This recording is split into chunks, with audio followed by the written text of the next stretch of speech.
Welcome to all the classic car enthusiasts.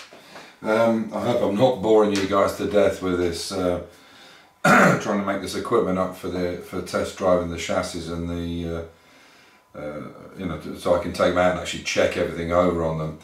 I did something similar with my E-Type when I built it, because the E-Type engine and gearbox has to go in together. It's not possible.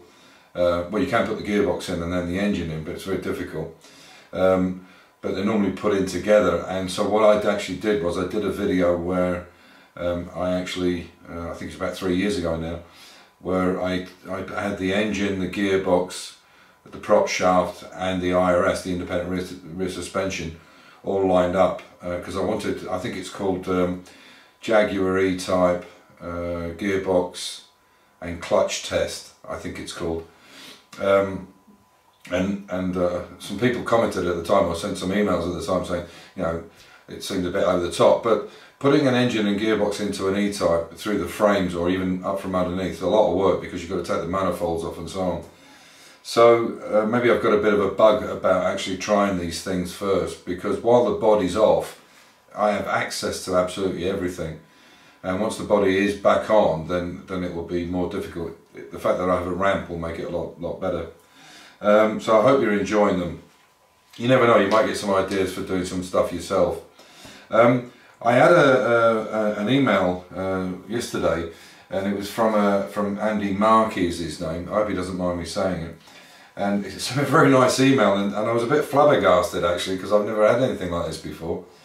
And it said, I'm emailing you regards to your merchandise. I actually don't have any merchandise. I can't seem to find any info on your channel. My dad's an avid fan of yours and would like to purchase a mug. So what I've done is Martin from Resto Restore, he does my t-shirts, and I'm pretty sure he can do mugs with a logo on it, or stickers, or whatever it is you want. But normally I've done the t-shirts and given them away. But if you want them, certainly please go to Martin. I'll give you his email address. It's his business email address. I mean, that's what he does. He does prints mugs, stickers, t-shirts, whatever logo you want, he'll do it for you. And he's a top guy. So I'll give you the email address. It's Bluebell Services, one word, Bluebell Services at btopenworld.com. So it's British Telecom, I suppose, BT here. Bluebell Services, one word, at btopenworld.com. So if you need anything with my bit on it, why you would want it, I don't know, but if you do, you can go directly there, or in the future win a t-shirt, but I don't know when I'll be doing it next. But yeah, you're more than welcome to, and obviously Martin will maybe see this video, and if he wants to do the work, or you want to buy the stuff, yeah, please do. It's not something I ever thought about. I don't even monetize the YouTube, because I just don't think it's worth it. To me, I understand why people do Patreon and all that kind of stuff. I do understand it, but to me, it's more about an information exchange than anything else. So I hope you enjoy the video that's coming up. I'm trying to make it more interesting, but for the XK guys, it's probably a bit more, but hey, it's a bit of something else, something a bit different. And by the way, as a bit of useless information, I never did understand some of these acronyms they use for things, and DCOE, as in the 45 DCO or 70 or whatever it is. I guess the number refers to the jet size. I don't know. I'm not an expert in that. But I never knew what it stood for. It actually stands for Doppler Corpo Horizontal, DCO, and the E apparently marks that it's what type of carburetor it is, or A, or whatever it might be, or whatever S. But in English, that's obviously translated from the Italian, because it was Eduardo Weber worked for Fiat in 1914, and he invented or came up with the idea for the Weber carburetor. But in English, it's actually double-bodied horizontal is what DCO, but obviously it's DBH in our language. But in Italian, Doppler Corpo Horizontal, or whatever you pronounce it. So, for that, with that useless bit of information, hope you enjoy the video. Bye for now, take care. We've got the steering in the right position now, got the shaft in. I've just got to weld up actually this bulkhead, that's where these two sash clamps are in there at the moment. But this one's anchored in, the other one isn't anchored in, so if it falls over you'll know why. These are from a Mini, or they were actually in my Mini originally when I bought it.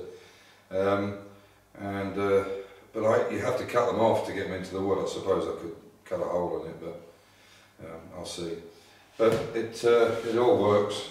So basically you get in, you've got your 4-point harnesses, they'll all be hooked up there. I can reach the controls and then I can steer. So if this fits in it, this is the original steering top column. What I can do is I can fit in the electric power steering for the test, because it fits exactly the same. And if it doesn't fit the way it is now, it means there's something wrong with that column. It's not exactly the same. You can see I can steer that quite well. It's a big heavy car, well it will be when the body's on it. So what I'll do is I'll turn the camera off and I'll bring you in and I'll show you how I've done it. And you know, everything's there, the gears, I've got to put the gear stick in. The gear sticks in these were kind of shaped forward because of the way the gearbox was. There were very long throw on these gearboxes, so I'll probably put another style gear stick in it. But yeah, it all works, does the trick. Just got to weld it in place now. And easy to get out as well. There you go. Well, these are the reservoirs. There's two of these. There's one for the clutch and one for the brake. And what I'm thinking of doing is just to save a bit of time. And if anybody thinks this won't work, I can't see any reason why it wouldn't. It's only a test thing.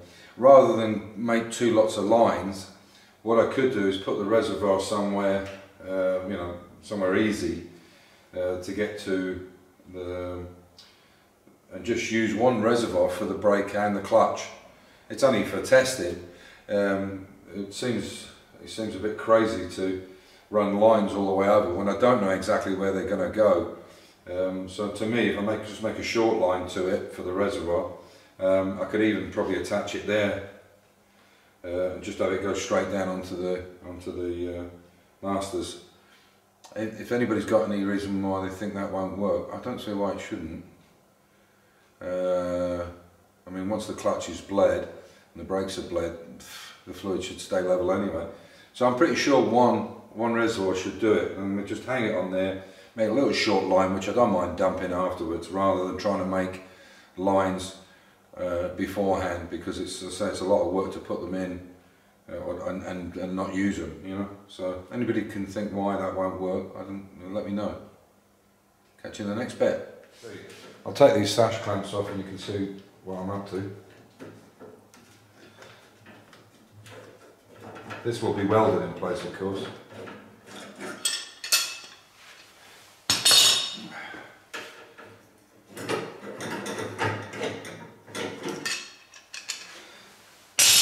So the idea was, I made this runner so I could make sure and get it in the right position, and this is just the piece that goes in. I thought I'd make it look a bit nice and put it in. I could have just done it up and down, but I thought it looked a bit kinkier that way. So yeah, so now you can see I put the T-bar on it so I can adjust it here. I can undo it here, take the lock off, pull it back, and so on and so forth till I get exactly the right tension. I've built this arm today to support this. This would normally be supported on the firewall with 4 bolts, but it's now supported here. What I'll now do is take one from here across and one from here across, just to give it that a bit of extra. But even if I hold this now, I'm pretty sure even that, you can see there's movement there. But it isn't that bad considering I'm turning the wheels. And this is why that support bar needs to be on the top. So, but yeah, I'm quite happy with that. It'll do the job. I can, and the nice thing is as well, is I can even adjust these seats, which is Amir wants to have a go, or somebody else, they need the seat backwards and forwards. So for there it's good for me. For Amir, he just probably might need it, it's a bit of a shortcut, so probably need it a bit more further forward. And that's it. Everything's good. Put the panel in now, and what I'll do is I'll tilt it slightly so that it's easier to register the gauges, even though this is the way it would be sat in the car. More importantly, the bulkhead's quite a bit further away in the car, and I can easily get to the cables and the wiring if I need to attach something in easy or take a gauge out or whatever it is, because you'll only be in there with a couple of screws, but it'll be easy to get to if it's slightly at an angle, you know, rather than flat up near the engine. So, as usual, a little short one. Stay safe, keep the faith, enjoy your hobby, and yeah, we'll see what it's like when we take it out for a spin. Bye for now.